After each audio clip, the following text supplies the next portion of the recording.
अस्सलाम वालेकुम अज़ीज़ तलबा। आज हम उर्दू की हिस्सा ग्रामर के साथ आपके पास हाजिर हुए हैं। आज हम पढ़ेंगे इसमें सिफ्त की अक़साम।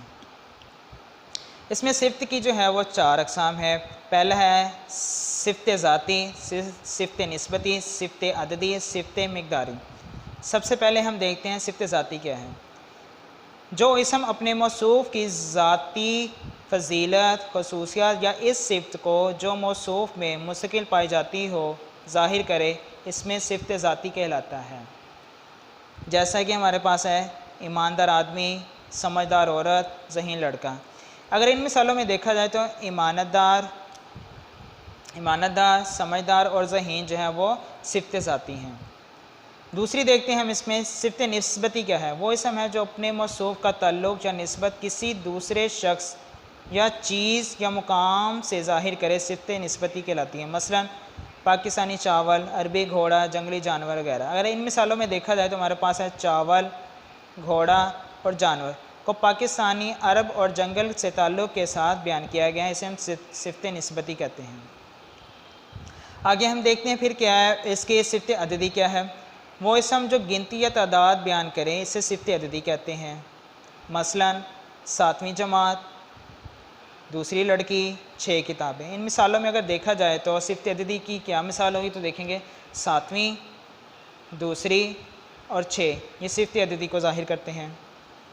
आगे हमारे पास जो है इसकी अगली इक़साम है वो है सिफ्त मिक़दारी। सिफ्त मिक़दारी क्या है? ऐसे अल्फाज जो किसी न किसी इसम की मिक़दार को ज़ाहिर करें, इन्हें सिफ्त मिक़दारी कहते हैं। मसलन किलो भर चीनी, थोड़ा सा नमक, जितना गुड़ डालोगे इतना मीठा होगा। इन मिसालों में अगर देखें तो हमारे पास है किलो भर, थोड़ा सा, जितना, इतना, सिफ्त मिक़दारी को ज़ाहिर करते हैं। अब सिफ्त के दर्जे देखते हैं। हमारे पास 3 इसके दर्जे आते हैं। तफसीली नफसी, जब किसी शख्स या चीज़ का सिर्फ ज़ात व सिफ़ात बयान किया जाए तो किसी दूसरे शख्स या चीज़ से इसका मुकाबला ना किया जाए तो इसे तफसीली नफसी या सिफ्त का पहला दर्जा कहलाता है। जैसे अच्छा लड़का, काबिल उस्ताद, होशियार को वगैरह, कौवा वगैरह, होशियार कौवा। तफसील बाज़ क्या है? जब किसी वस्फ़ में किसी में एक जैसी 2 चीज़ों या अशख़ास का आपस में मुकाबला करके एक को दूसरे से कम या ज़्यादा किया जाए तो ये सिफ्त का दूसरा दर्जा या तफसीली बाज़ कहलाता है। मसलन काबिल तर, होशियार तर, ज़्यादा अच्छा वगैरह। अगर हम देखें तफसील कुल क्या है।